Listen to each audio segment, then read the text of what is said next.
नमस्कार मित्र. आज एक अशी गोष्ट मला तुमच्यासमोर शेअर करायची आहे की जी वयाच्या 50मध्ये सर्वसाधारण व्यक्तींना समजण्यात येते, पण सुदैवाने ती एका शालेय अभ्यासक्रमामध्ये मला वाचायला मिळाली आणि मला असं वाटलं की ते तुम्ही सर्वांनी समजून घेणं हे या काळाची अत्यंत आवश्यक अशी गोष्ट आहे.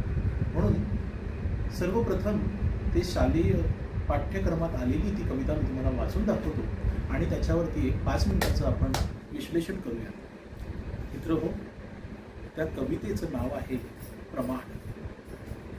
ती कविता अशी आहे, आता मी तुमच्यासमोर प्रस्तुत करतो. अति कोपता कार्य जाते लयाला, अति कोपता कार्य जाते लयाला, अति नम्रता पात्र होते भयाला, अति नम्रता पात्र होते भयाला, अति कामते कोणते ही नसावे, अति कामते कोणतेही नसावे, प्रमाणामध्ये सर्व काही असावे, प्रमाणामध्ये सर्व काही असावे.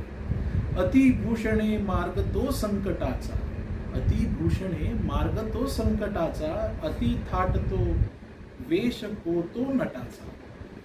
रहावे असे की न कोणी हसावे, रहावे असे की कोणी न हसावे, प्रमाणामध्ये सर्व काही असावे.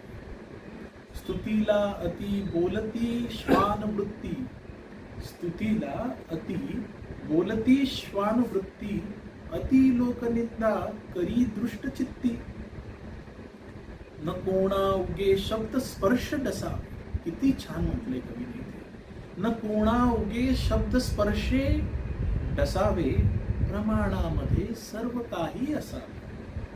जुन्याचे अति भक्त ते हट्टवादी, जुन्याचे अति भक्त ते हट्टवादी, नव्याने अति लाडके शुद्ध नाती.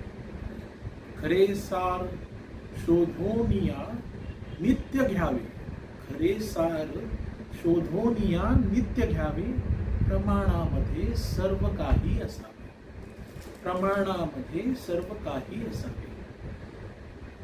कवीने दिलेल्या वेगवेगळ्या उदाहरणानुसार काय कमी आणि काय जास्त नको हे अतिशय छान उपमा देऊन इथे सांगितलेले आहे.